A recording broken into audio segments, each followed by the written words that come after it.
think most of us would probably say yes if someone is offering us better health, whether that's physical, mental, or emotional.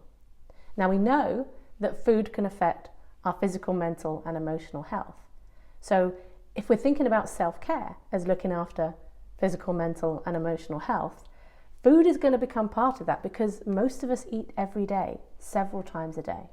But if your relationship with food or your eating habits has been one of the very things that feels like it has destroyed your physical, mental, and emotional health, figuring out how to practice self-care around food, or what that would even look like, can feel like a massive challenge. So before I really get into self-care and what might be blocking you around self-care with food, here's the question I want you to be holding in mind. Do you really want self-care, or do you just want to fix yourself?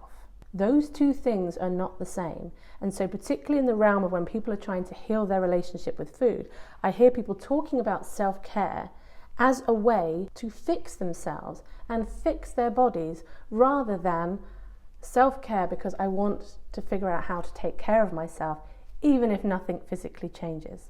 Now, broadly speaking, there are two positions that somebody might take when it comes to self-care around food. Position A is you want self-care. You want to be able to take care of yourself around food, and you're frustrated that you either don't seem to be able to do it or you're not doing it. But you want that self-care capacity with food. Versus position B, where you feel like you don't deserve self-care around food. Self-care involves making yourself a priority and making your needs important. And if life has done such a number on you that you feel like you're not deserving of being a priority, self-care can feel like, well, when I've fixed myself, when I'm a better version of myself, then I'll deserve to be taken care of. Now, these two positions aren't fixed. You could bounce between the two. You could have a bit of both going on at the same time. Human beings are complicated creatures. We can be more than one thing. How am I even using this term self-care? Well, one of the ways that self-care gets spoken about that's not helpful is this idea that self-care is about rewarding yourself. That self-care means doing nice things for yourself, whether that's having a treat food-wise or whether it's having a bubble bath. And I would say that really self-care is probably only 10% doing nice things for yourself. Because actually the majority of self-care is a kind of a self-responsibility. In the therapy world, we talk about it as self-parenting. If you have kids, or if you've ever looked after kids, or you've looked after an animal, you know what it can take to look after another person or creature. It often means anticipating their needs. It often means doing things that aren't particularly fun in order to take care of their needs, because you're the adult or you're the responsible one. Now, this makes self-care sound like a chore, and it kind of can be, but if you've been watching my channel for a little bit, you might know that I got myself a cat. And this is the first time I've had a pet since I was a kid, so it's the first time me as the adult have been responsible for the well-being of this little animal. And there are things as the cat carer that I have to do that are not particularly rewarding to me or the animal. Clearing out her litter tray, putting down a fresh bowl of water. But here's the kicker, and of course this is going to be easy with a pet, but I'm just using this for illustrative purposes. The kicker is the responsibility that I take for my cat is a cheerful responsibility. And I'm cheerful because I really like this animal. I really care about her. So yes, I may have to do boring things. Yes, I need to take her needs into account. I need to figure out all kinds of logistics if I want to go away. But there's no conflict in me about doing that. This is the kind of energy, ideally, if we're just thinking about it at the moment, rather than imagining we can do this like that, but bringing that kind of energy to self-care. But if you look at some of the things that might block that kind of energy, it's things like, if you imagine that you are not deserving of taking care of yourself, of making your needs a priority, I would want to ask you, why? Why? Why do you think that you're not deserving of being a priority? Now, chances are there's just a bit of a sense that you're a bad person, or you're not being the kind of person that you feel like you're supposed to be. You're not living the life you think you're supposed to be. And even if all of that's true, when it comes to self-care, it's almost taking this stance of it doesn't matter. If the cat has just chewed up my headphones or is just behaving like a little minx, let's say she's not behaving the way that I want her to behave, that doesn't matter when it comes to taking care of herself. I'm not going to withhold food or her basic needs or stop looking after or caring about her just because her behavior is not exactly as I think it should be. And I think we can offer the same things to ourselves. I think it was a big thing of what really helped change my relationship with myself. It was like, even if my behavior around food is not how I want it to be, even if I feel like I keep messing up, I'm still worthy and deserving of being a priority.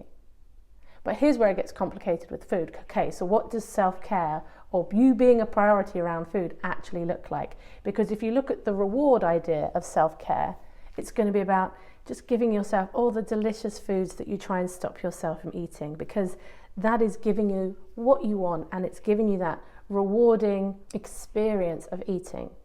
Versus the responsibility side of self-care, which will look like, if you take the responsible lens of self-care, that could be interpreted as, I should only be eating foods that nourish my body and in the correct amounts. And both of these extremes are going to take its toll on you. So like with most things, the answer usually lies somewhere in the middle, which of course is easier than it sounds, because if you're trying to take care of yourself around food, but you're using all this nutrition knowledge and information and things you've heard about how you think you should be eating optimally, that's going to get in the way. I'm not sure we can practice self-care around food until we really start connecting to our own bodies, softening that self-talk around food. Ideally, we want a softer kind of self-talk around food, and we want to be listening to our bodies. And sometimes we'll get it wrong and we'll eat something that doesn't feel great, or we'll eat too much of something and that's not sitting well in our bodies.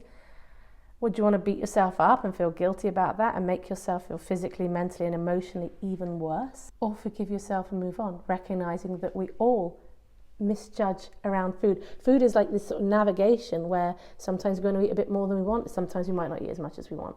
I could get tied up in the behaviors around what that actually looks like, but that's not helpful for me to paint a picture to you about what your eating, quote unquote, should look like, or what you're eating, like what's best for you when it comes to your eating. I'm of the mindset that if we shift our mental and our emotional approach to it, our choices will start to shift to reflect what's going on mentally, emotionally, and physically in our bodies. And for those of you people pleasers out there, one of the biggest blocks to practicing self-care is believing that everybody else has to be okay, and then if there's any time or energy or space left over, then you'll try and take care of yourself. But because there's so little left, here's what often happens. You end up using food, using eating in a comforting way to try to take care of yourself. And sometimes that works, and sometimes that ends up becoming a problem in and of itself. You get to decide where that line is for you. And the other thing that I want to say about self-care is there is something in there about anticipating your needs.